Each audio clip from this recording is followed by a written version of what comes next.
I'd like to call this meeting to order. Would you take roll, please? Mrs. Amberby. Here. Mrs. Butler. Here. Mrs. Donahue. Here. Mr. B. Here. Mrs. Leskowicz. Here.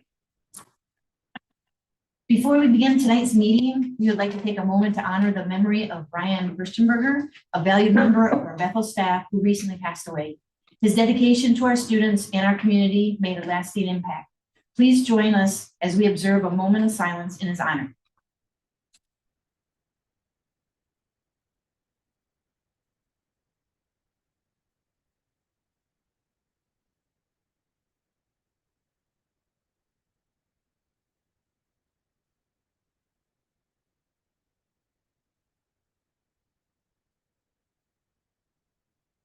Thank you. And now we stand for the Pledge of Allegiance. Pledge allegiance to the flag of the United States of America and to the republic for which it stands, one nation, under God, indivisible, with liberty and justice for all.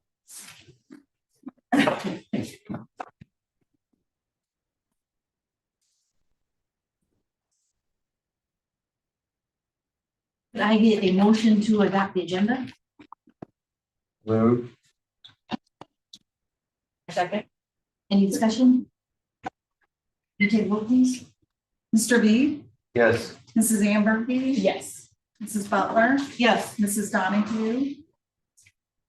I think we have to have any discussion. Oh, I asked, I'm sorry. I asked if there's any discussion. Well, Yes. thanks. That's okay. I did want to ask about pulling or tabling items 5B and 5C. I just feel like those deserve more time for a second reading, and that would put it into April if we table it. And usually it's for the next meeting, so I don't know if every single person got to read every single thing about the coursework being offered for next year and for every single handbook that was multiple pages, because I had some serious questions about a lot of those paragraphs.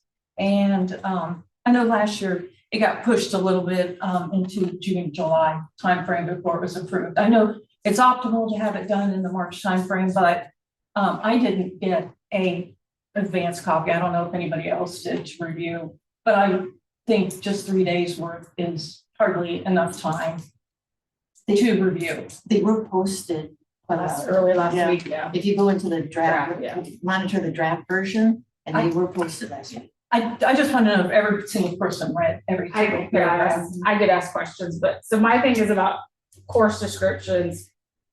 Those can't get moved because they have to have those approved to build the schedule. Yeah, but they do. We have in the past, so it's They- not optimal, as I said. No, I mean, it's like, usually it's like now that has to be done. From personal experience, like those have to be approved to build a schedule, like for the principals at the middle school and high school. Because if those courses, if we don't approve this, they can't start building their schedule. And that usually takes usually 2 months to build them, especially in high school. I understand. We've gotten by in the past. It's not optimal. And with the handbooks, it seemed like they all followed the board policies. So I didn't see anything that went off the rails. I asked what the changes were.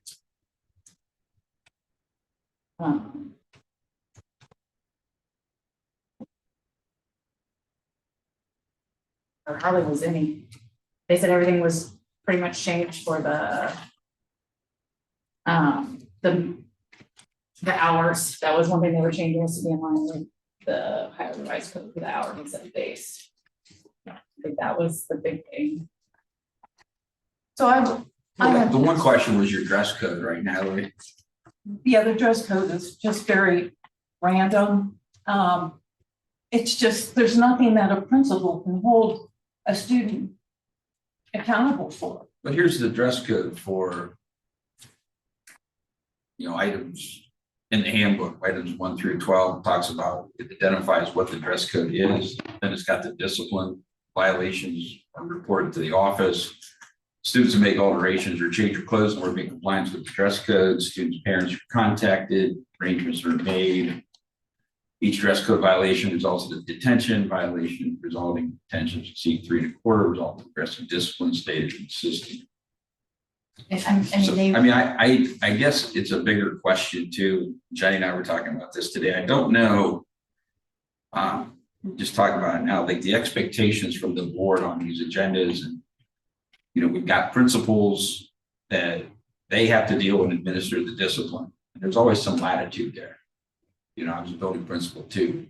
You have to have some latitude. If it's egregious, it goes up the ladder, right? If it's not that bad, it starts at the lower levels. I mean, there is discipline in the handbook, and I don't know. At some point, you got to trust the staff and say, this is their job. This is what they're supposed to do. And then like resumes, for example, you asked about resumes, and we typically don't put I know we've done things in the past here. That doesn't mean that we have to continue to do it that way, or that it was the most accurate way to do it. We typically don't put resumes on because that's their job to interview and recommend.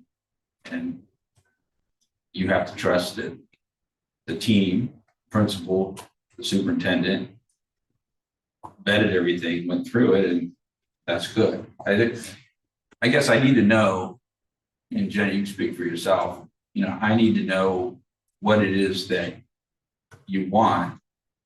Because I mean, like I said, I have no problem giving you information, but at the same time, I didn't get all your answers to you today because I got your email this morning. And I had some meetings all afternoon, and I'm here tonight. I just don't know. Like I said, the handbooks are here. I think they're good. Are they great? Is any handbook great? In my opinion, no. But they're a necessary part of what we do. And I think that within those handbooks, they've done a good job of identifying what needs to be done. Table it. I mean, I don't care if you table it till next month, May, June. I don't know what else you want in there.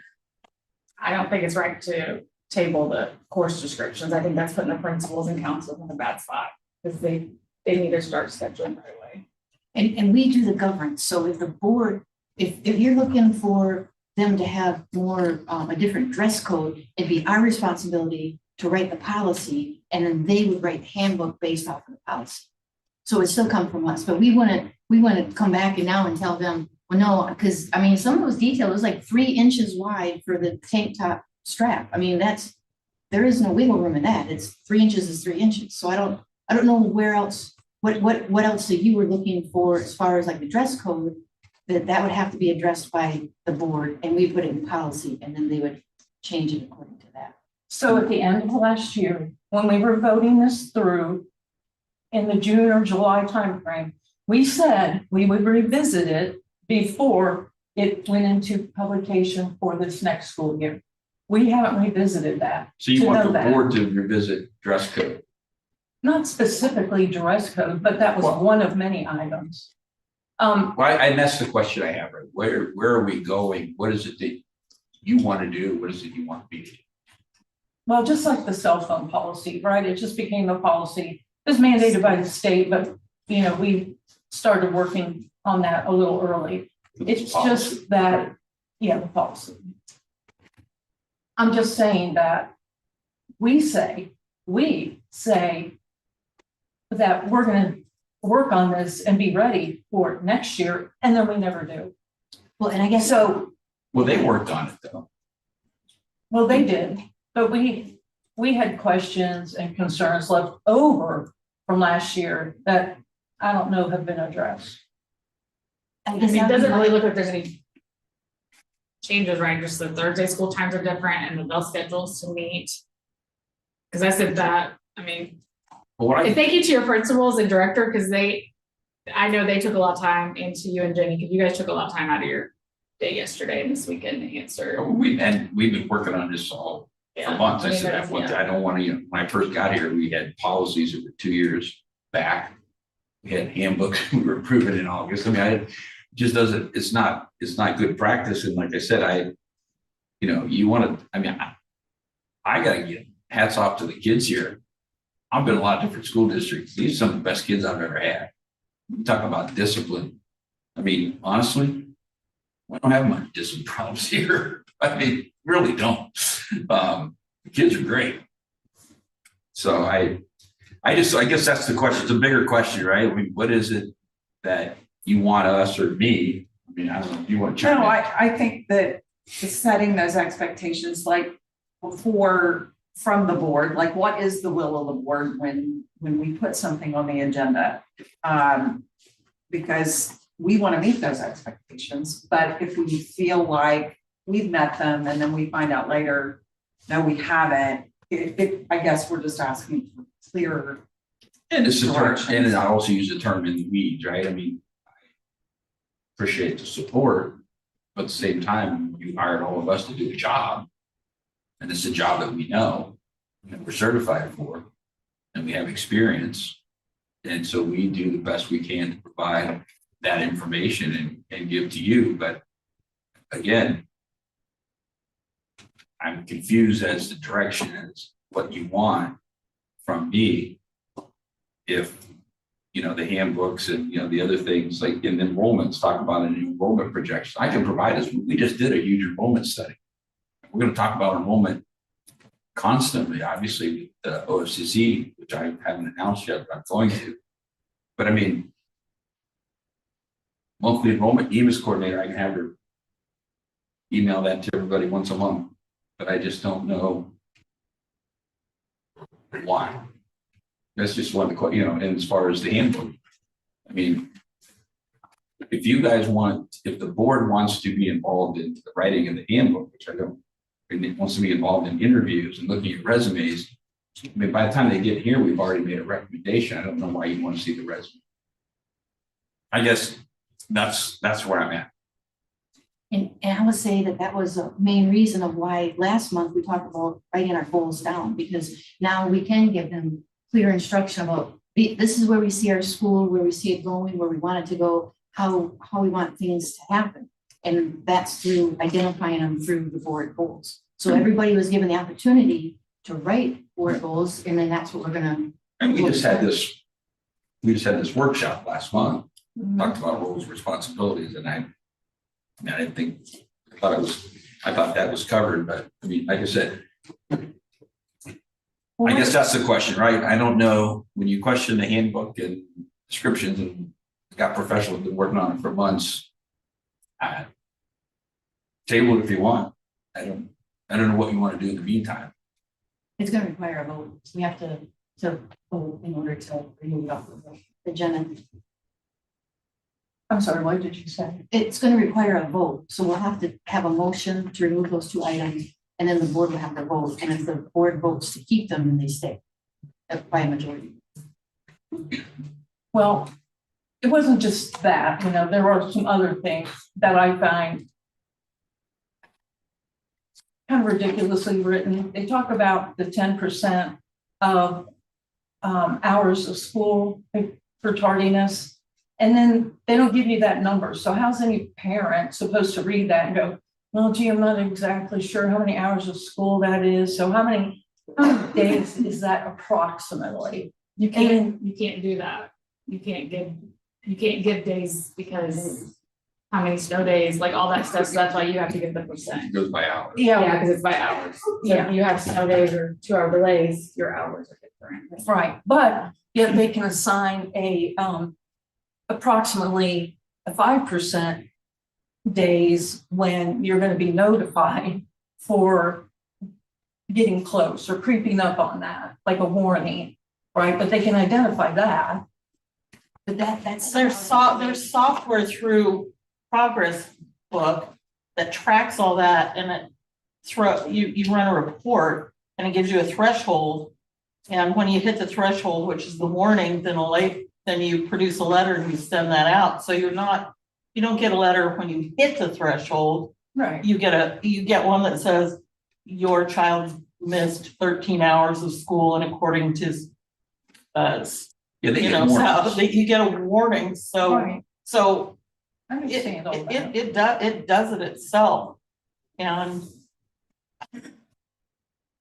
And parents know their kids need to be in school, and that if they're always tardy first period, they're missing a significant portion of that classwork. So, All understood. I mean, But it's not our place to tell them how to write the handbook. We just said, by law, we want the kids here for 1,000 whatever hours, whatever, 1,080 hours, and then they make it happen. How they make that happen, that's on them. We've already established the governance. That's how. Then why would we say last year that we want to make sure we reviewed everything ahead of this year's being published? When you say we, do you mean every single person on the board? Mike said it, and we agreed. We're like, yeah, we'll all look at it. Yeah. well, I did look at it, and I sent my questions that I had. Yeah, it was all in there early last week. So that's the problem. When you all ask questions, or we all ask questions individually, Mike, the rest of us don't know those questions and we don't know those answers. And that's an issue. Well, I think that goes with the sunshine law, right? We have to individually email you. Yeah, Correct. Right. There's The no way deliberation. when they came and trained us was we have to send Yeah. individual emails to them. Yeah. But then we never discuss any of those, like, hey, Kristen had this question about so-and-so. So here's the answer. Hey, she had a question. I don't know, that might violate the sunshine law. In the right? discussion, in the You have open to bring it all discussion. back here. If it's just, if you want us to, let's say, I get a question specifically about the 5-year forecast, and one board member sends me questions. I can respond back and then also send it to the remaining board members to say, I received these questions, I'm giving you all the answers, but I blind copy everyone. That way, if you respond back, you're just responding back to me, and it does not create a violation of the sunshine law. If that's something you would want us to start doing, and again, speaking to expectations, it's just something we have to talk about, but you would not violate the sunshine law if we did it that way. But then this is why we don't do it, is because then we run the risk of, then somebody replies to all, and then as soon as they do, now we've just deliberated through an email, and then we get in trouble for that. So that's why it was a one-on-one, but if it was concerns like that Reagan had, I didn't have any concerns, but she did, then she got her concerns answered, and then she was good. If I had. But how do you know what her concerns were? Well, it doesn't matter because they weren't my concerns. I mean, I wasn't concerned about whatever. Well, how do you know that you weren't concerned about that? Like, oh, that's a good point. I didn't think of that. And then how would you know that's a great question? And that's a good answer. Because I guess Thank you. with respect to the handbook, I just looked at the governance. I just looked at from the top level they recited all the board policies that they were following, or the athletic handbook, or whatever the case may be. So that I didn't have any more. As long as we're doing that. I mean, can we just put it that next year we maybe get it earlier, like make a compromise, because I know you guys are pressed. I mean, I know we're already building our schedule where I work. I think first Because, go ahead. yeah, because the schedule is extremely intensive for middle school and high school. Like the courses have to be approved before they can even do section numbers. Then you guys see how much staff you have, who you're gonna hire. I mean, it's a huge process for middle school and high school scheduling. And that's for counselors and principals, like that can really come behind. And I'm sure there's a deadline when teachers have to know what they're teaching, right? Well, yeah. Contractually. Yeah. Yes. Well, there's nothing to stop us from, we passed this tonight, there's nothing to stop us from if I wanted to go through it again because I didn't think it was exactly what going forward, I can study it and parse it and ask questions every month, and build that so we can have an ongoing live discussion. So when we get to this point, we've arrived at the finished completed document that everyone agrees on. That's a possibility too, isn't it? So that we don't get down to a very critical time in the school year, because this has huge implications at this point. And I think we gotta give you guys grace, because I mean, you were an interim in a very tight situation here. And then you became a superintendent and then, you know, treasurer very last minute. And so both of you been playing catch up. I mean, What I don't want to see happen is you spend your whole day writing up questions and sending out emails to back brief the board on a question that was asked, because that just takes away time from 5-year forecast and personnel and students and everything else. And quite honestly, then that should have been identified as a goal. So it would have been helpful. I mean, I forget a lot of stuff. I don't remember everything we said we want to do. My brain races a lot. There's a lot of things I'd like to do, but we can't do them all. We can't do them all today. But if that was something, it sounds like this is very near and dear to your heart, then that would have been helpful if you'd have brought it up sooner than tonight. Well, I think Mike mentioned that the handbooks would be coming out fairly soon. I'm not sure if he said this month, but I know last year they came out, they got pulled. We didn't see them for 3 more months. So, you know, that was my takeaway. It's what I'm trying to do is get the district to operate, function efficient and accurately. You know, I'm trying to right size this staff to where we can absorb some growth till we get a new facility built. Which I think we can absorb growth for the next 2 years and really not have to hire more staff after this year. I think we're in a good spot. Our ratios are good. You know, like I said, when I got here, you were way behind. We've caught up. We're at a good point. Now I'm just trying to run it like the district should be run. And, you know, certain things need to get done. And that's why you hired me and that's why you asked me to stay. I plus, appreciate that. plus, if you see some of these classes, a lot of students are signing up for them. You may need to hire new staff, and you'd rather hire them in April than in July or June. Because your pool of what you're staff hiring is in the better. summer, there's a reason they're still available. Yeah, your pool of staff is so much higher in April and May. And we've consistently been reactive, not proactive, where we're trying to get into the schedule. So if it's not perfect, it's not perfect, but the kids are still gonna learn, they're still gonna be disciplined in the buildings, they're still gonna be able to do their jobs. At the end of the day, And if there's something that is that egregious, maybe. difficult for the handbook that needs change, I mean, we can just make more policy, right? You can Yeah. amend it. Yes. But I think, I mean, 'Cause I don't want to rush into. And I get what you're saying, Natalie, like, we need time to look at this stuff, so maybe as a compromise next year, we just ask to have maybe it for 2 weeks or a week. I would suggest, just look at this year's. Just start, Yeah. This just year's, start and then work on it all from year. tonight Yeah. and read a section and, and that way you have your revisions, your it's like whatever you it's like we need. do with contract language, right? We Yeah. have contracts and we take notes as the year goes on. This language is bad or this language is good. We need to talk about this language or that language. Then we address it in negotiations, right? Or an MOU. I mean, this is no different. I mean, but like I said, I'm just, I'm trying to get, we've got a very busy time period coming up. Not just because it's spring, because of OFCC, which is good news, and I'll talk about that in a minute, but since we're down on this course, let's finish this conversation.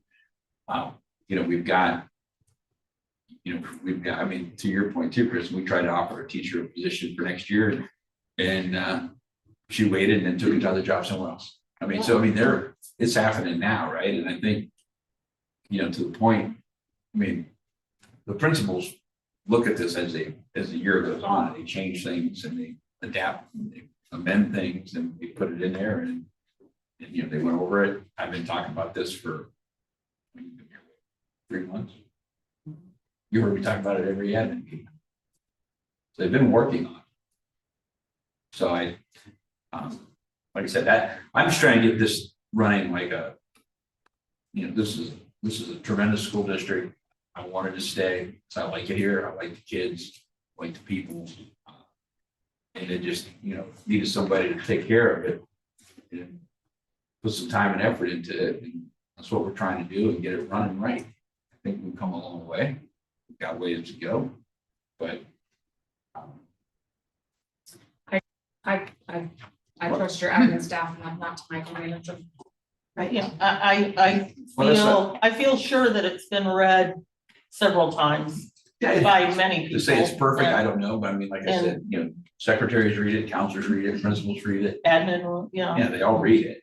at least once. Oh, yeah. Yeah, and I don't, he's talking about micromanaging. I can appreciate that. I'm not a micromanager. I hate to be micromanaged myself, and Yeah. I don't micromanage my building. Expect them to do their job, just like teachers, classified staff to do their jobs.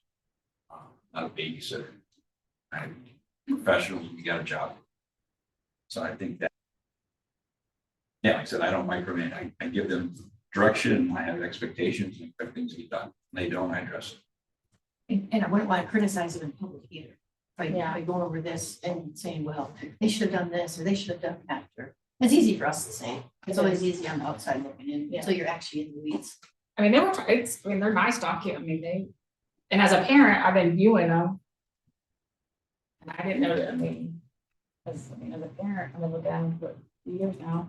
And quite honestly, if there is something that I don't really understand, I just call the secretary or principal. Yeah. Or the teacher, whatever applies, whatever my issue is, or my misunderstanding of the handbook. I mean, Mrs. Campbell, do you have any, I don't know if that's actually a question, I want to, handbook wise, like,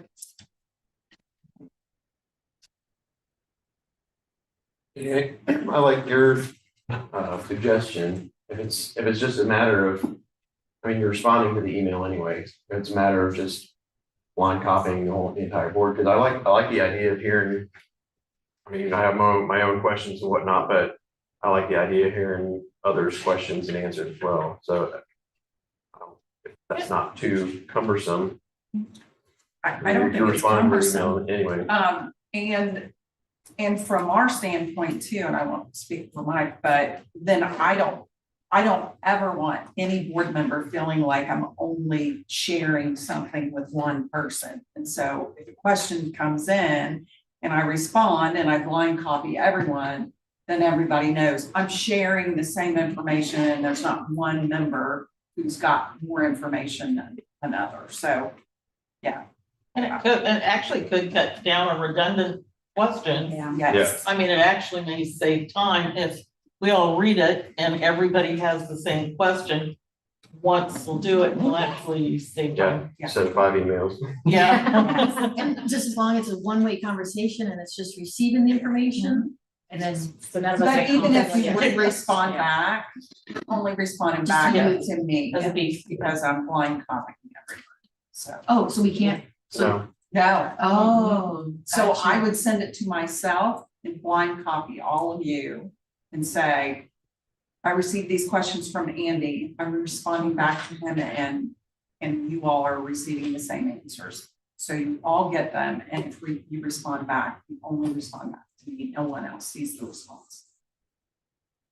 That's one way to do it. Yeah. Whatever.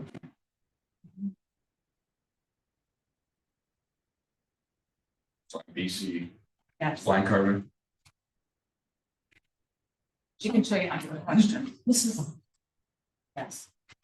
This is Logan. Yes. Jenny, I also noticed that in item, and I really just picked that up again today, in item 9B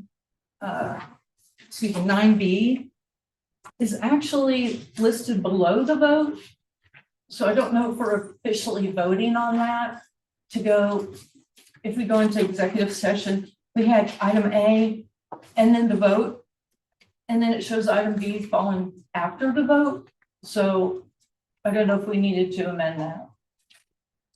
So there is a detailed agenda, but then the actual agenda itself, I think sometimes when we try to be as detailed as possible, sometimes that kind of backfires on us. So when we add that information in there on A and then you add a B, the agenda can look wonky. But the official agenda, without all the detail, does say vote together. So it's okay the way it is, but I see your point. And we'll make sure that we move that to the bottom. Thanks, I just didn't want that to be missed if it was meant to be above And so as part of the vote. the other thing about board docs, and I think we've talked about this a little bit, but the option that we have with board docs does not allow me to record the votes in board docs. If we had that option, we wouldn't even have to list this motion second and the votes. I would just record it as we go, and it would just show up with each motion. But I think you've done this because of the version that we have with Word docs. So that's always something. So I have one more request. Can we pull item B5B then with the handbook? To have a separate vote, please. You want to remove item 5B? From the consent, am I understanding that? You want to remove it from the consent agenda and you want it voted separately? Yes. Okay. You can just do that, tell. I thought you meant take it off the agenda altogether tonight. Well, I would prefer that, but just so I can vote separately. Okay. So that was 5B, right?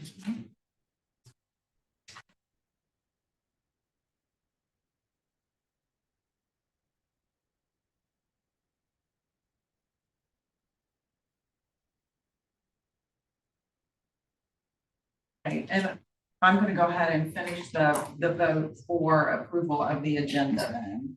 Mrs. Donahue, So I'll say no. okay? And Mrs. Leskowitz. Yes. Because we're voting to adopt the agenda. Yes. With taking that one out of the consent, yes.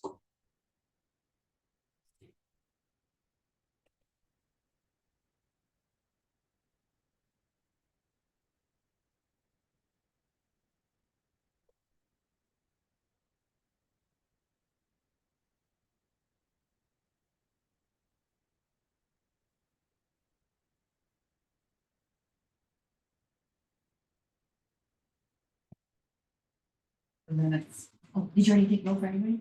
I did for the Oh, agenda. Yes, Sorry, yeah, okay, sorry. stop. Gotcha, I'm sorry. Yes, yeah, I had I'll wait for everybody gotten, else. I've gotten 2 votes. Oh, gotcha, Yes. okay, that's right. And then, can I get a motion then to approve, the minutes? From 24 February? I'll move. Second. Any discussion? We take roll, please? Mrs. Donahue, Yes. Mr. B, Yes. Mrs. Ambergy, Yes. Mrs. Butler. Yes, Mrs. Leskowitz. Yes. Any more participation? No. No, all right. We'll go on to the oh, wait.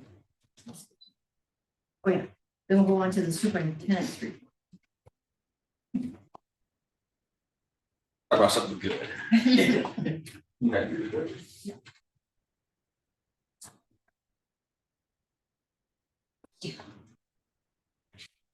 Thank you. I'm sorry. Yeah,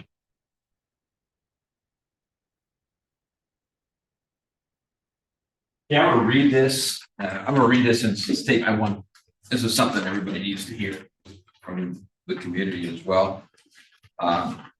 What you have is a document from OFCC, some comments in from our educational planners, but like I had told you before that they were supposed to be meeting in February, got postponed into March.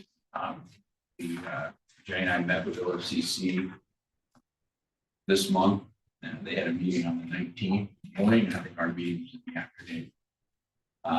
So if I look a little more excited than I usually do at board meetings, because this is some really, really, really good news. Okay?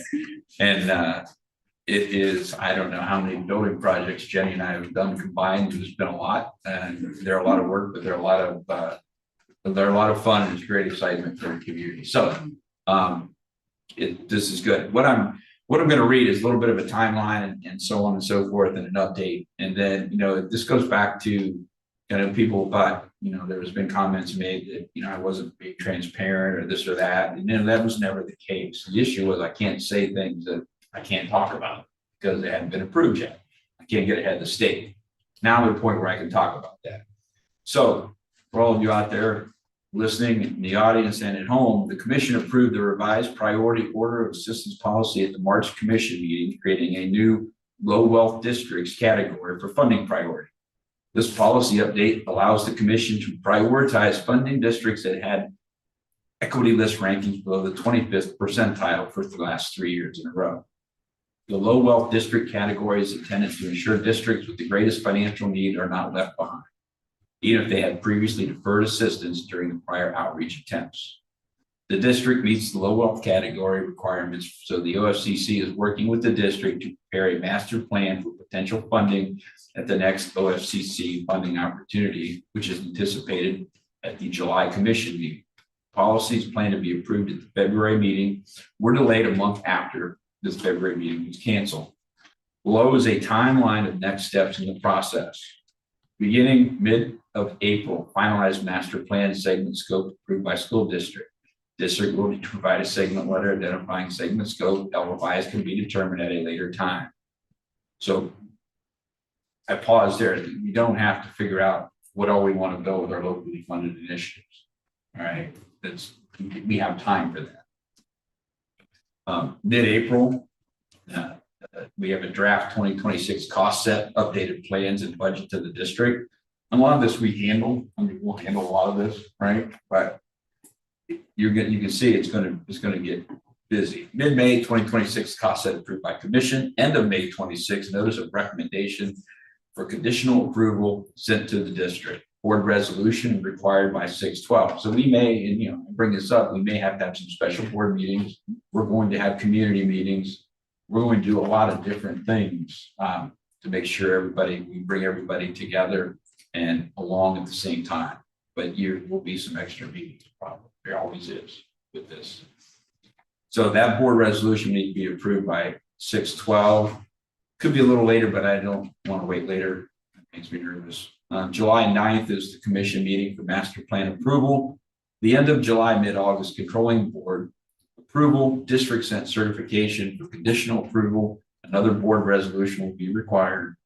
We got to return that within 120 days with the use of OAK credit. We'll just need to approve the $500,000 maintenance fund for OFCC to initiate the project agreement process, and we can do that. With the modifications to the priority order assistance policies being approved by the OFCC at the March commission meeting, we now have a clear path forward to the master plan options for consideration from the OFCC. This allows the team to focus on evaluating various master plan strategies, such as a new high school or middle school. And I'll pause there. We're going to do our due diligence to see what was best for our district. But I think when you see all the information, you probably come to the same conclusion that most of us did. I know what I think, but I think that but we are going to go through the exercise so everybody can see. With the school and district community to determine the best path forward. So there you go. The school district and community to determine. I'll repeat that because this isn't me making these plans. I can only, like I said, I'm only providing the information that I'm given in the manner in which I'm giving it, and I can explain. Can't explain things I'm not allowed to talk about. So understand that nobody's not being transparent. The master plan options would include, in addition to the elementary school, demolition of the district's outdated, inefficient buildings. The demolition would happen at a later time as we assess our current facilities needs in the future. Pause there.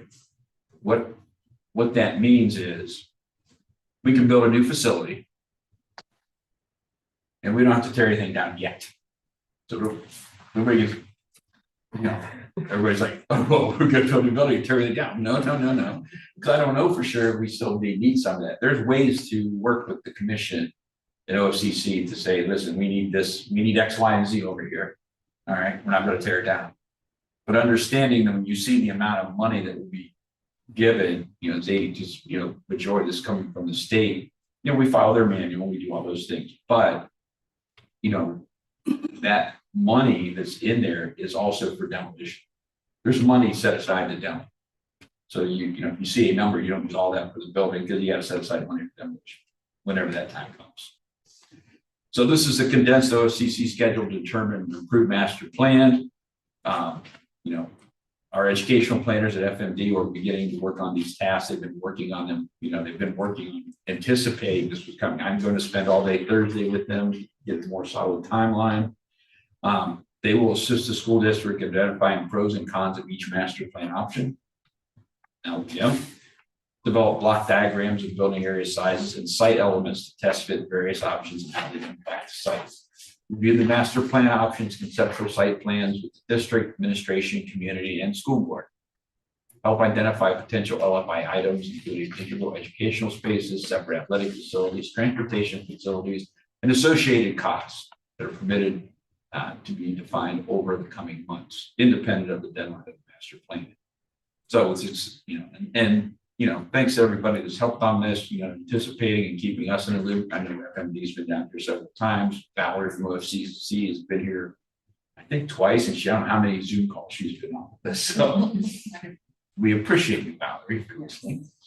So with that, you know, that partnership that we developed with OFCC, Bethel Local Schools has an incredible opportunity to thoroughly address the district's rapid growth with new buildings additions, which will have the proper learning environment that district students, staff deserve. So that is that's the overview of what we've been working on. Now it's public knowledge. I want you to all know about it. You should all be very excited. You know, it's a lot of work, very rewarding. It's going to be more meetings, spend more time together. It's going to be great. Y'all will love it. So yeah, it is a good exercise. It's fun. Like I said, we've been through it many times. I think it's, you know, you get one shot at this, right? I mean, literally, you got lucky. We got lucky when they changed the policy. We probably cut off 6 years. What we would have probably waited 3 to 6 years to get a number call. Wow. Now it's go time right now, and we don't have to go. I mean, I think that is huge. You know, and then from the facilities, you know, the facilities committee, you know, that you're on it. I mean, now we have a direct path of something that we can work on together. So, you know, we get the information, and there's that's an avenue where, you know, now it's worthwhile to waste time. Now you know what you got to work on. We all do. Fast and furious. It is an aggressive timeline. It's fast. It's very fast, but like I said, you know, this comes around every 20, 30 years. They probably wouldn't come back to visit us in 20. That's what she said, 20 to 30. So this is it. So congratulations. Yes. Bethel. You're your new facility. Yeah, that is good news. So anyway, that was exciting. I'll spend some time with them on Thursday, and then we'll go see Jenny and I and keep the board updated, and we'll get a more concrete timeline. Super. Thank you guys. I know it's been a lot of work for a while. So thank you both, and thank everyone that's been working on this. Yes, thank you. Thanks for acknowledging that. It is a lot of work. I mean, nobody really knows what we do. Some people think I'm off on the summer, and people think go home and forward. They just don't get it. I'll say I've never seen your car. Your car is always out past usually 6. Which is fine. I mean, you know, You're never off duty. they don't do that. They don't do what I do, and I get it. So how would you? So it's no big deal. But it's a lot of work, and you know, OFCC will drive. So the other thing too on that, Jenny sent out an email about architect selection. So the OFCC will drive that. You know, they will follow their lead on that, but we're going to have to get that out ASAP as well, or they will. I guess, and thank you OFCC too. Will FMD then give us their will they give us? Yeah, so here's the deal. OFCC, you know, has a preferred list, and there's a bunch of architects on it. FMD is one of them, right? It'll be a board decision. Okay. You know, I think they usually acquiesce to the district, but the educational planning that they did doesn't preclude them from getting the job. Okay. So and Valerie answered that here too one night. Yes. You know, if the board were to choose FMD, You can do that. Okay, You can choose any way you want. Moving from the ELP, so the ELP project means you're putting up all the money first, your local money. So selecting the architect, the OFCC didn't really get involved in that because it was the district's money. right. Now that we're moving into a CFAP program, classroom facilities assistance program, and the ELP is the expedited local partnership program. Now we have enough credit with the local monies that you've already spent on the master plan. You have that credit. So now this next segment will be the state paying for the total segment. And because they're putting money into this segment, they're going to work with you, and it will be a partnered decision on the selection of the architect. It won't just be us. But to Mike's point, they usually, like, if we select one, like, as long as it's on their list. Yeah. Mike, are you gonna start like a construction dashboard on the website so you could post this? And some of the acronyms that flow so freely. We have to explain. it. Could you just put those down, so when you're talking about ELPs and, you know, LFIs and all these things, people can know what we're talking about and discern. Yeah, I think, you know, I gotta meet with Jacob tomorrow on a couple of things. I think that's a great idea. I think it'd be nice to have, like, you know, backhoe or bulldozer. Yeah. There's a picture, right? And here's like updates. So here's where we're going, what we're doing. Dark green hard hat on a heavy equipment, there you go. You know, 60 seconds with it. I swung a demo ball. Well, there you go. But I was in the middle of that machine. I just think that video. a construction dashboard will help Yeah. the community know what phase we're in and what we're talking about. I think it's a great idea. I mean, we have to come up with a way, and I think that's a good one. Great way to. You got to keep everybody informed because it moves so fast. Like, I mean, some of these things take 2-3 years, right? And then you have the drawings and everybody votes this and that, and which we still will do, but it's like It's a lot better. But if they know that it's going to be on the dashboard, they can click in Saturday night and take a look to see what's going on and be on top of it. So. Yeah, like I said, there'll be community meeting. Sorry. Job security. Yeah. Or sorry, Jacob, right? Yeah, both of them. Jacob, Jason, yeah, they got it's a lot. Yeah. I'm going to pull, Jason Cook. He'll be pulled into a tremendous amount of meetings because when you have a facility, what used to drive me nuts was when you consult with IT and stuff doesn't work. That can't happen. So they'll be involved. Probably won't see much heat in the office anymore. A couple months, but you'll be in a trailer somewhere. Thank you, Jacob, for It's construction trailer. So, but I think, so that is that's my update from OFCC. Like I said, I think I haven't seen that. I mean, it's a very unique situation. And we have to be in the right spot, right time. Got some things done. Valerie was very helpful. If we be helped, and like I said, that got things moving. So that's great. Any questions about that building? Okay. So stay tuned. There'll be a lot more to come. It'll be fast and furious. So enjoy the ride. Monday, important dates, Monday, March 30th through April 3rd is spring break. And April 27th, no school educational progress day. And, we'll announce May 5th is a voting day. So we're elementary will be on a regular schedule with the reports. 5:12 to 8:30. So we'll get all that out. And start and end times we've got those lined up as well. I'll post those. The middle school 5-6 buildings 8:50 to 3:45. That solves all our problems athletically for transportation. And elementary school 8:15 to 3:05. And high school and 7-8 or 7:20 to 2:35, which helps get kids out. For athletics. So that's my superintendent update. Probably the best one you ever get from me. I can't top OCC. So. That's a good one. That's super good. Can I get a motion then to approve the superintendent's consent agenda excluding item 5B? Second. Any discussion? Will you take roll, please? Mrs. Butler, Yes. Mr. B, Yes. Mrs. Amberby, Yes. Mrs. Donahue. Yeah. And Mrs. Leskowitz. Yes.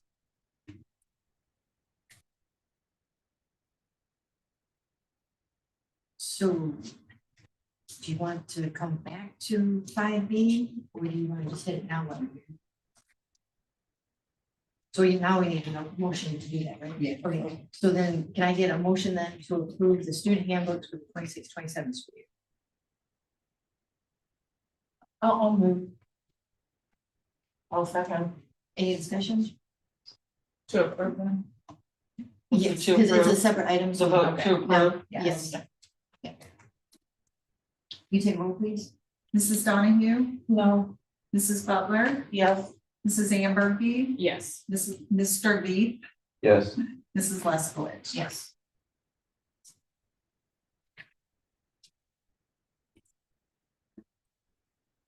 And now we can go on to the course descriptions. Now you got it from here, right?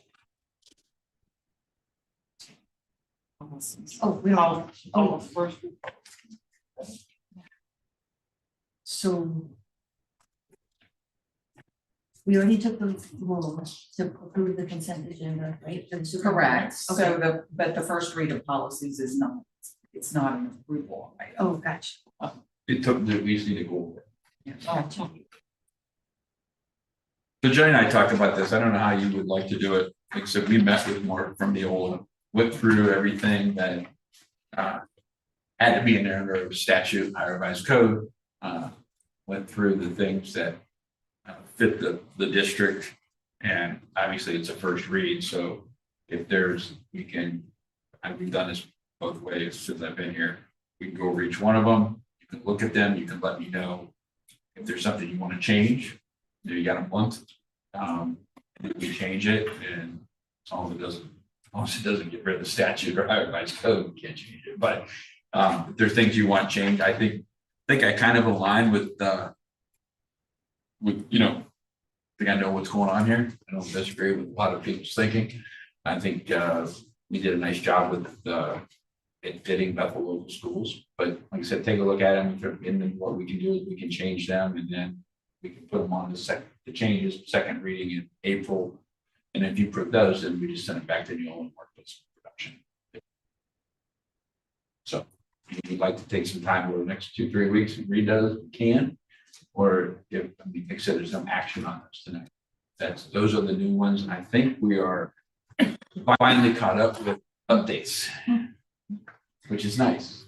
So I did have like one minor edit and then some were actually Neola edits. What are you doing now? But while we're here then, so on policy 3440, on the 4th paragraph down, that starts with whenever a staff member is unable at the whenever a staff member is unable to provide one or more receipts for appropriate expenses, the staff member will not be reimbursed in an amount not to exceed 0. Can we just cut that part out because they just won't be reimbursed if it's over 0?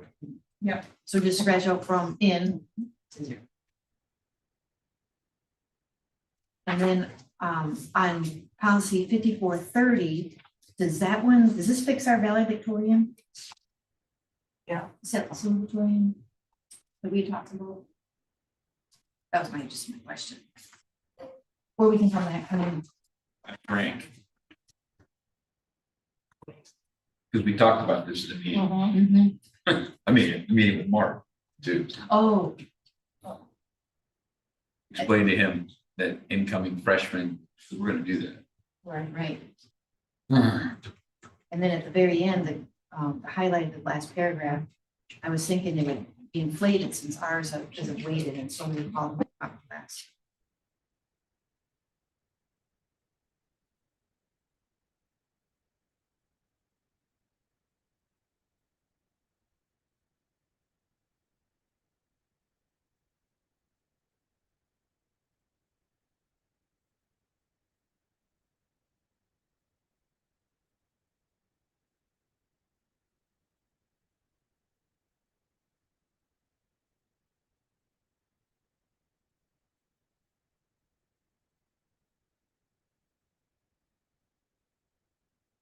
Yeah, you brought in guidance counselors too, whenever this is done. I just want to make sure you did it. Yeah. Yeah, that is fine now. The address is weighted and we've had the counselors come in with that for that reason during that, but our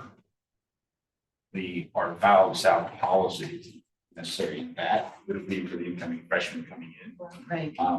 But that addresses, it writes the ship of, you know, there's nothing was weighted, nothing was, it just didn't make a lot of sense.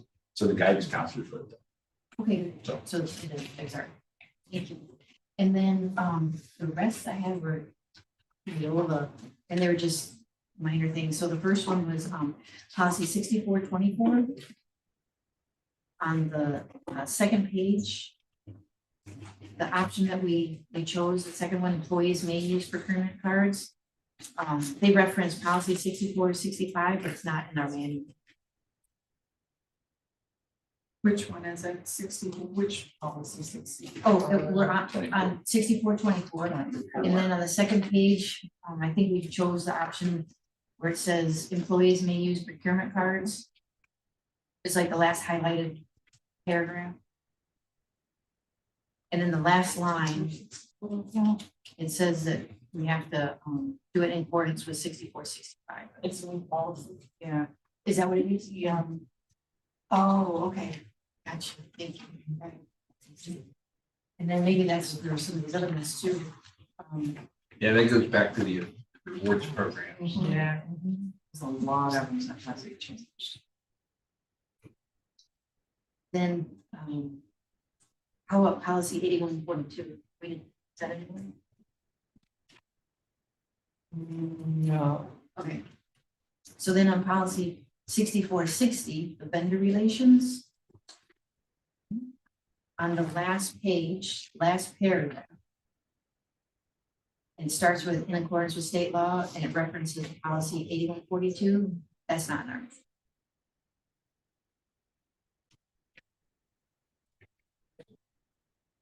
I don't know, maybe other schools have it and we don't or something, or, but we don't have it on.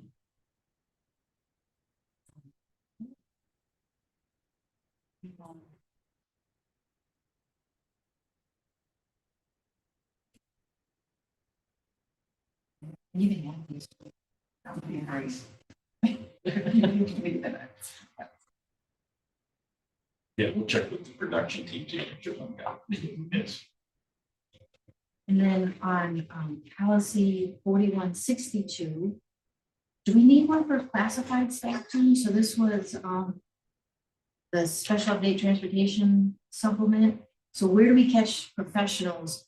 For example, like a principal who would drive a bus and has a CDL. Because if 4162 is just for classified, but we don't have one for professional, the three. We talked about this, and there's supposed to be one of those paragraphs is supposed to take care of it. Let's see. Yeah, because we have a administrative graduate class. We talked about it. Right, yeah. And then, so like on the second page, the top of it, they still only reference 4122.01, but in theory, then they should reference 3122.01 as well. If that's how they're gonna do it, without writing a whole new policy, just.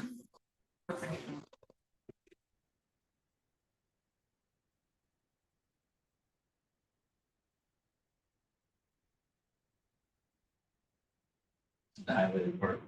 Yeah.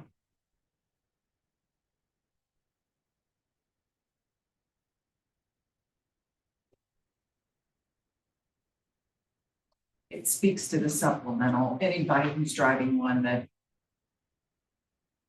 is, on a supplemental contract.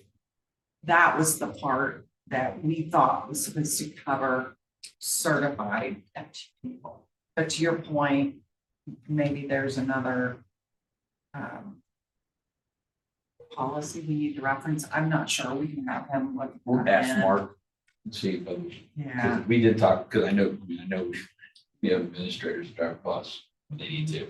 And he said that would be, they'll go back and check with Mark. Okay, just to make sure. Thank you. And then on the bottom of that page, in paragraph A, it highlights any detectable amount, which I agree. But then when you read through it, then they start throwing in like the 0.02, 0.04 trace. It should just be no detectable amount throughout the policy, I think.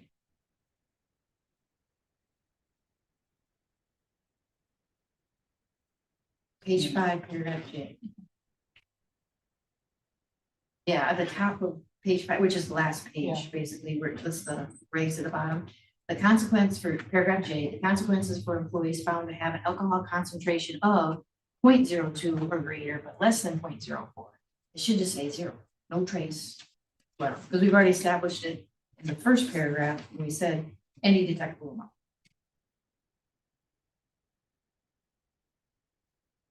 We can strike that, so there's no requirements, so it has to be a certain. Right, and then we just get rid of the percentages and it's just detectable amount. And then it's consistent. I think that just happens, because it struck out in one section of that policy, Yeah. not And in the the other, others. so I think that Oh. just got this. In J.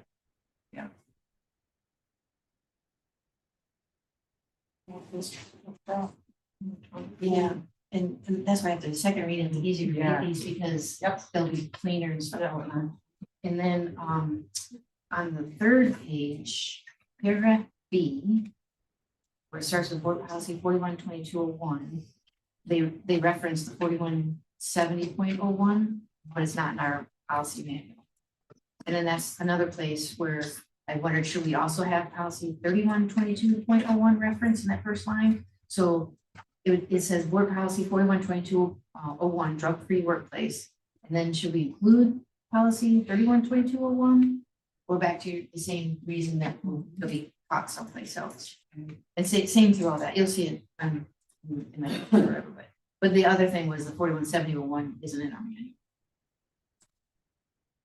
Yeah, I think those are, we can forward those over to Mark and have them look at them. And then This is why we do a first read. Good.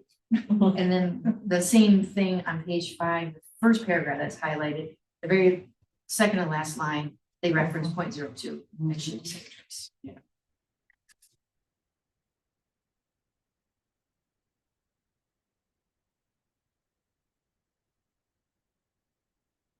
And then on 416201, same question, where do we catch professional staff that might fall under this? And then an edit concern I did have on the second page, paragraph A at the very bottom, so it's the first paragraph, the ABCD one. It says that so a staff member will be subject to disciplinary action up to and including termination for any of the following reasons. A, reports for duty or performs work while having any detectable amounts, that's right, or provides student transportation within 4 hours after using alcohol. Shouldn't that be like 8?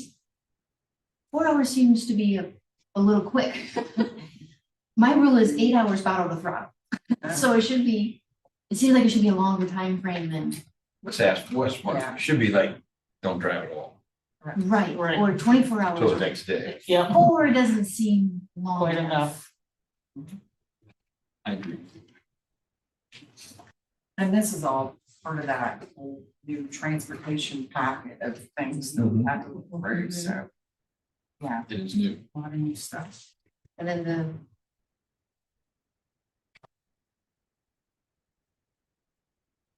we're on 416201, right? Yeah. The same thing on the third or fourth page. they used 0.02 instead of trace. So just on the same there. And then the last one was policy 8640. And the very first line, it says the Board of Education may use school buses. But I thought that there was a law that we have to use some sort of school vehicle to transport kids to and from events, whether it's For sports. non-routine, Yeah, extracurricular and like the camps, like the soccer camps, the football camps, the but actual I mean, you games. could use a coach bus if you, right? I mean, that you can do. Or either buses. Right, that's what I'm saying. Yeah. This says may use school buses or whatever. And so to me, that's a catch-all for, well, if the parents want to go ahead and drive them, which was what was happening for, like, over the summer is the example I'm thinking of. There's a lot of like different camps and whatnot going on. And so they would just all carpool to wherever. But then we found out that no, they should have been taking some sort of school vehicle. So. Yeah, especially like, see, like, I know like the baseball team, we talked about this, we Right. would set that separate. But in the summer, if you've got a camp in Havana, Right, you should take a bus. right. And to me, this reads that you can or you can't, I mean, you can if you want to, but you don't have to. Because it says may instead of shall, and we purposely crossed out shall. It looks like it was in there before. So that was my only question was, And that's a NEOLA. That shall crossed out in May is a NEOLA. That wasn't. We'll talk more. So we can find out exactly why. yeah, I mean, the policy is that what the expectation is if you've got a camp, not overnight stuff, right, but stuff during the summer, right? You go places we play. Yeah. Or you're going to choir, band, or something, right? You take a school bus, and you come back on a school bus. It's like, now, see where that policy would be, okay, our buses are broken down, we don't have a bus, we're gonna get alternate transportation. We don't want it to be a parent per se. Right. We want them to ride together. I mean, it's like, see them, when I got here, I was like, so we talked to Jacob about that, but Jacob, we got buses in the summer, we could take these kids' buses. He was absolutely. So we started doing that, but we weren't doing that. The issue is teams travel. We have things going on this summer, like, we got 7-on-7 and football, you got all these things going on, right? They should travel together as a team and they should be on a school bus. yes, That was the expectation. Because I don't want 17-year-olds driving 7-on-7. so that was my question, just to make sure that maybe it should be shall, I don't know. Yeah, It seems like, yeah. we could look at it, that they do know that they're to take school bus transportation. And then, because then you could go down to 1, 2, 3, 4, the fifth paragraph that starts, the board shall provide the vehicles for all other trips, including co-curricular, athletic, and extracurricular.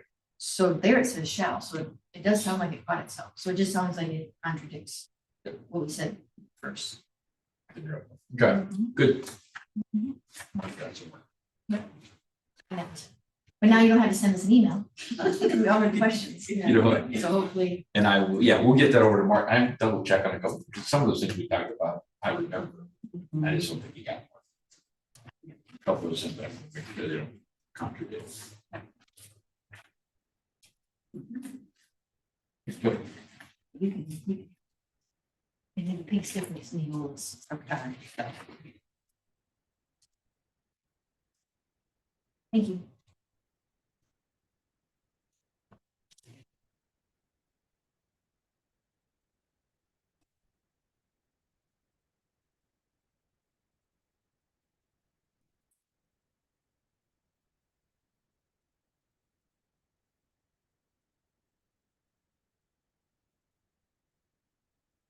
So now we're ready to go into another motion for 6, right?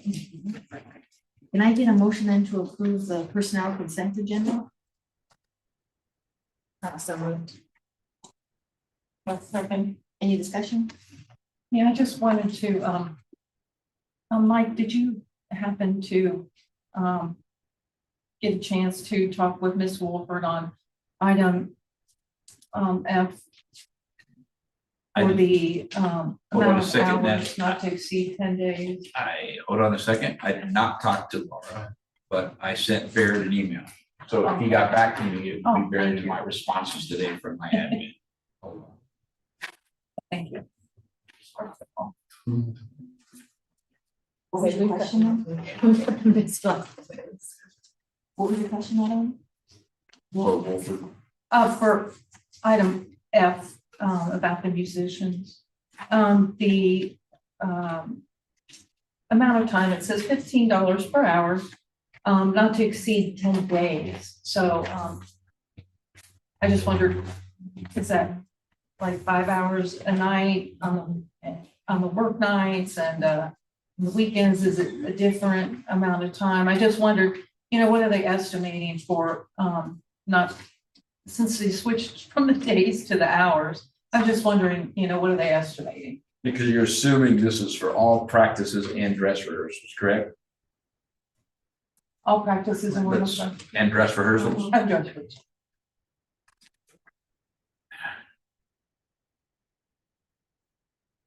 Sounds like it's just for the choir events, so Oh, well, it's, it's probably. I don't know, how many hours it lasts. I know I went to one that. Yeah. Lasted a couple hours. well, She's at the musical, if you want to ask her. She's working pretty hard right now. I just, I'm not saying that she isn't. No, I just know she's Yeah, in there working, like A full always. amount for the OMU. Right. Yeah, that makes sense. would be Paid almost adult better. for the Yeah. Yeah, if she gave a full rate for those 10 days, like $500 or No more something. than 3 hours per day. This is the people playing. That's what. Because it's a lot to keep track of. So- number one. I think the $15 is a lower amount than what other districts, from my understanding, it's right, a lot lower.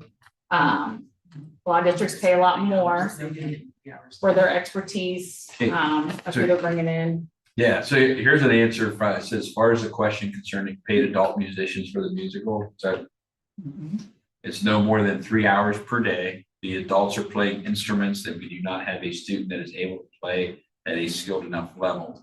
Additionally, there are 7 student musicians. Okay, thank you. I just wanted to get a rough idea. I mean, I can guess, but just wanted to know what to expect, I guess. And also, I did want to give a shout out to Mr. Fugate for volunteering this year. I know we pushed pretty hard on that last summer. And leaders lead by example, and that's the best way you can get other people to volunteer. He's volunteering, others will see that, and I appreciate that, especially that he's volunteering. We need more of that, so thank you. That was all I had for questions on that. Anything else? Will you take roll, please? Mrs. Ambergy, Yes. Mrs. Butler, Yes. Mrs. Donahue, Yes. Mr. V, Yes. Mrs. Leskowitz. Yes. Can I get a motion to approve the treasurer's consent agenda? Move. Second. Any discussion? So I'll go ahead and quickly go over the financial information. So we have the monthly report, and unless there's questions, here's what I'm gonna say. Last month, we went over the 5-year forecast, and we went into some pretty good detail in February about our finances. The things that I wanna point out about this monthly report, which is for the month ended in February, is we are on track. When you look at where we, if you look through 8 months of actuals, should have spent about 67% of your money. Of course, everything's not, you don't divide it up and equally spend it, especially in a school district, but we're right at 66% of our expenditures. So pretty much on track where we think we should be. On revenues, we are behind right at 61%, but remember, taxes are paid twice a year. I also looked back, and I'm putting this out here just in case. So normally we get a settlement for taxes in March. I sent an email to the county auditor's office this afternoon saying, hey, can I get a status update of that settlement? Because we've not gotten the tax settlement yet, and it's the 24th. So I'm hopeful we'll get it by the end of the month. They said they believe that we will, but it is later. With everything going on, I'm not surprised that it's later, but I'm hopeful we'll get it this month. So I'm just saying that. Any questions about the monthly financial report? Anything you wanted to know? Okay, good. When we look at the remaining items on my section, we've got to accept the amounts and rates for 2026. And I added that to the agenda as well. Just wanted to kind of update that or update you on that. If you recall, in January, you approved supplemental rates, which was kind of out of the ordinary. The county auditor had asked for some big reductions in the bond retirement millage that's to be collected, as well as our substitute emergency levy. Just pointing out again, last year at this time, that bond retirement millage was 5.5 mils, and it's being reduced to 1.5. So that is a reduction of taxes that are being collected from our community members. And then the substitute levy, it just is reduced based on the new millage, the valuations that we're seeing. So I just kind of wanted to point that out. Then also, we do have a board policy that says if we get an invoice and the date of that invoice is dated prior to the date of the purchase order, I can approve those and keep moving unless it's $3,000 or more. So we do, unfortunately, we do have one that I cannot pay according to board policy unless you approve it. So that is on the agenda. I will say that prior to my arrival, I feel like there was lots and lots of lists that were kept for then and nows, which is what this is called. And I think some of our staff have PTSD when this topic comes up. And so my role is to look at the board policy and make sure that we are adhering to that, and also being as efficient with our time and doing things. Like, I'm not concerned if something happens and it's one day off or something. People make mistakes, but I do feel like we have great people in this district who are really trying to do the right things, but sometimes things slip through the cracks. So I'm not here to chastise anyone. I'm just saying things happen sometimes. We do have one, and I'm asking for your so that's it. Thank you. We take roll, please. Mr. B, Yes. Mrs. Ambergy, Yes. Mrs. Butler, Yes. Mrs. Donahue, Yes. Mrs. Leskowitz. Yes. Thank you. Can I ask you a question? What is the normal amount like? What do a lot of districts do? I have a lot of experience. What is the usual amount where you wouldn't have to get our approval? 3,000 is what I've seen in Okay, every so- district. Yeah, I mean, if it's below that, then I didn't know with like inflation or anything going on now, but no, I have not seen anybody move away from that 3,000 right Okay. now.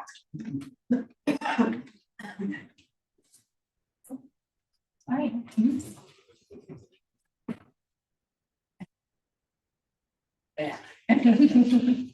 Stay there. I get home before 8, might be home by 8 o'clock. You know. Right. You know. don't speak too soon. I know. First, I'd like to highlight a member, Carrie Livesey. The Ohio Association of Gifted Children recognized her on a scholarship spotlight, the Sally Roberts Teacher Scholarship, to congratulate her as a recipient of that scholarship. She serves as the gifted intervention specialist at our Bethel Elementary School. And for our advanced ELA instruction for our identified gifted students in grades 3-4, and support second grade students through enrichment groups and a co-teaching model.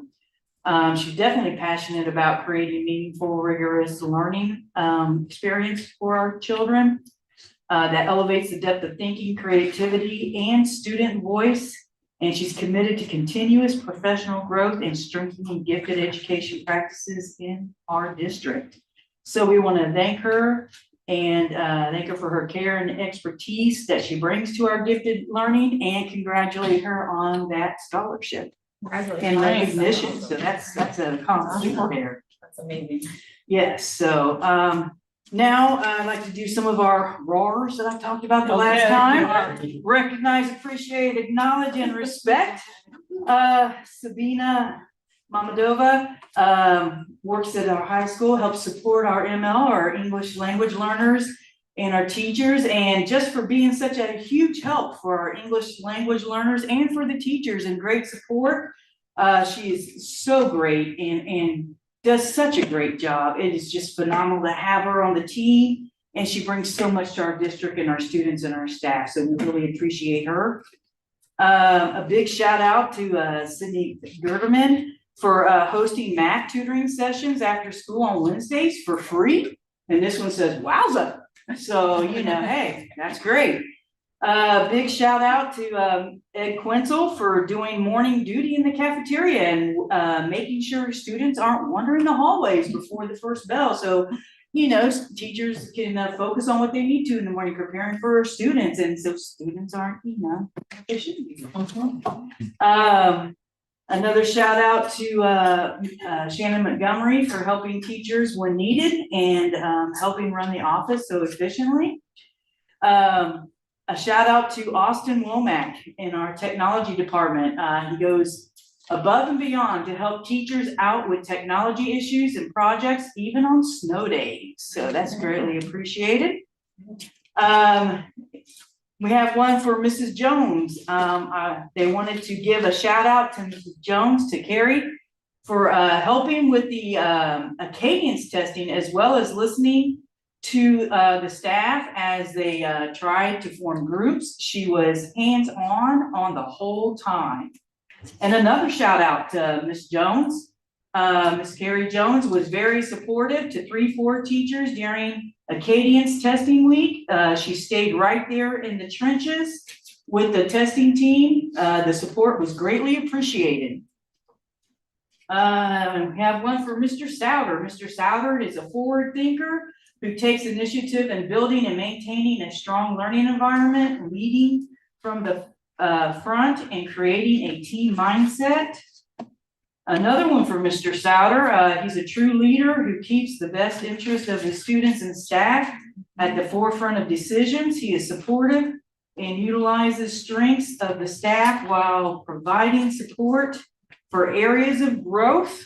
Got 3 more.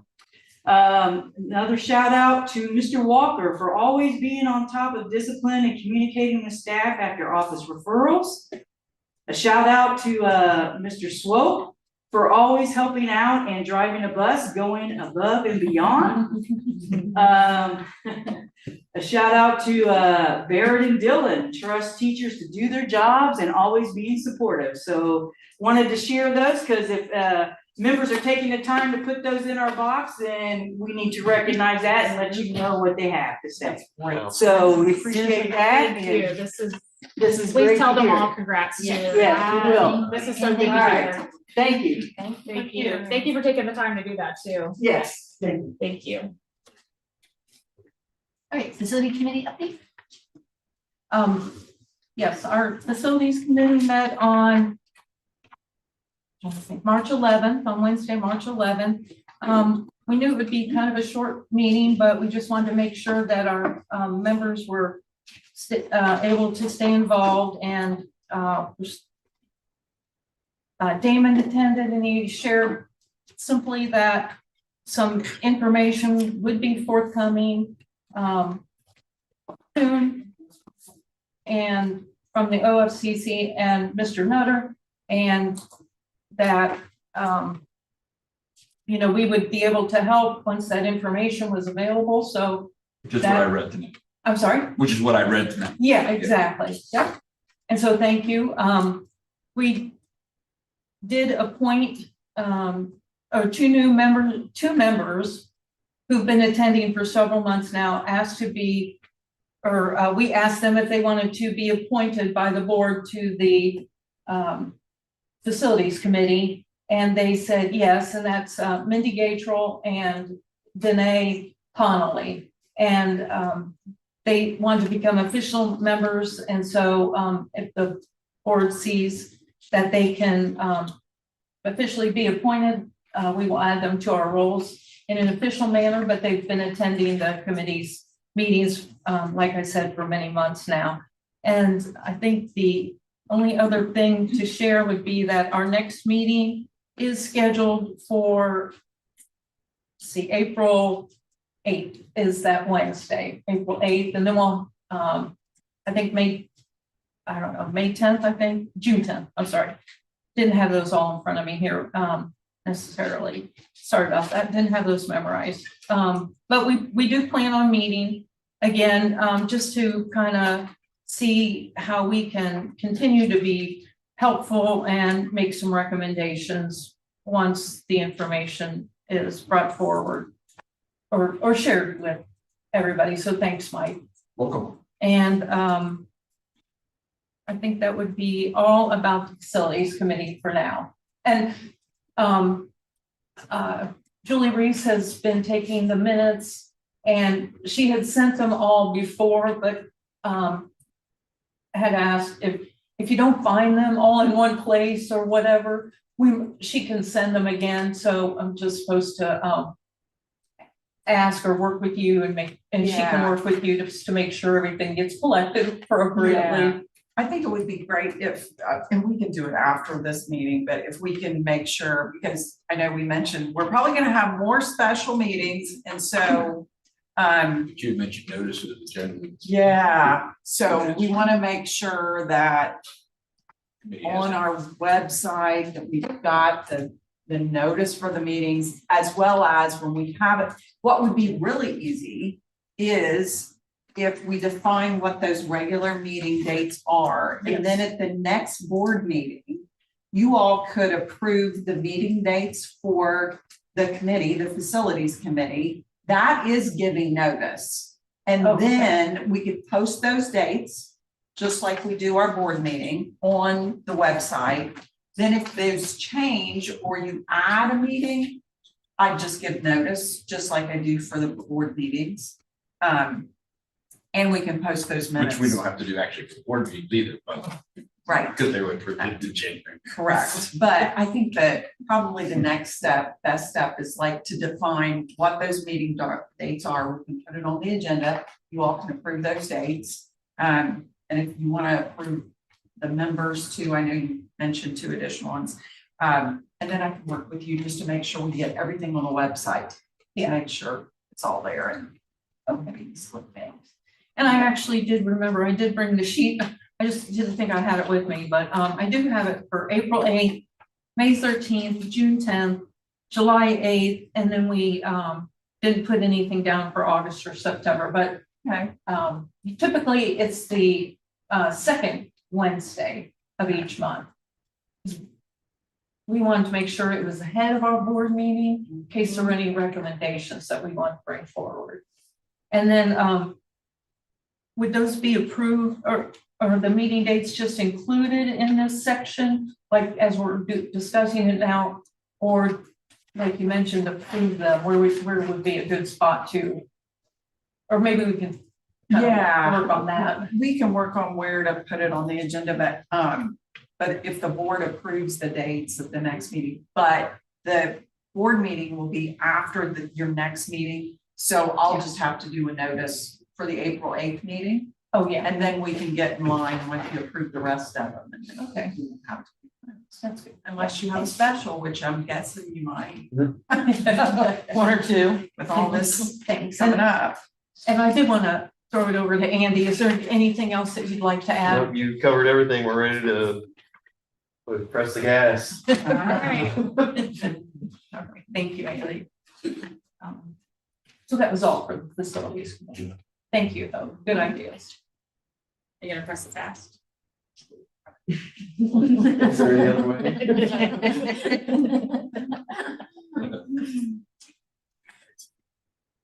Then the, is there anything else on facility committees?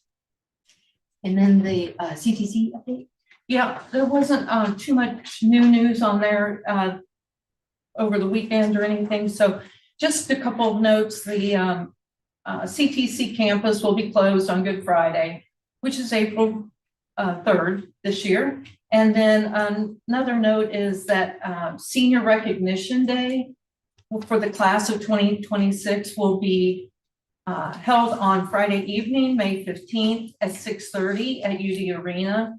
And that'll be for the seniors to be, it's really, there's graduation from CTC, if you will. So I'm sure that's a great event. And then the other thing is they started some monthly recognitions, but thus far I didn't pick up on any of the Bethel kids, but I know there's, they didn't do that at the end of last year that I saw. So finally this year they picked that back up again.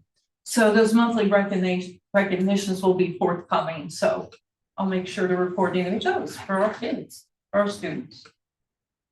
Thank you. And also too, now is CTC, they're having the new STEM class next year, I'm sorry. new STEM class next year. Oh, Because we got the high school one, right? So now we've got middle school. yeah, yes, that's true. Yes. And I think Thursday is when all the sophomores find out whether or not they got accepted into the program for next year.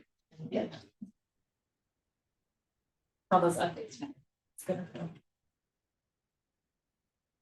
Thank you, Natalie. All right, so can I get a motion then to enter an executive session to consider the employment, compensation, dismissal, or discipline of a public employee and the investigation of charges or complaints against a public employee, and also enter into executive session to prepare for, conduct, or review negotiations for bargaining sessions with public employees concerning their compensation or other terms and conditions of their employment. I'll move. Second. Can you take roll, please? Mrs. Butler, Yes. Mrs. Amberly, Yes. Mrs. Donahue, Yes. Mr. Lee, Yes. Mrs. Leskowitz. Yes. And we don't expect to make any decision. We don't expect to have any more board action after the executive session. We'll just. Right. Never know. Yeah. Not expect.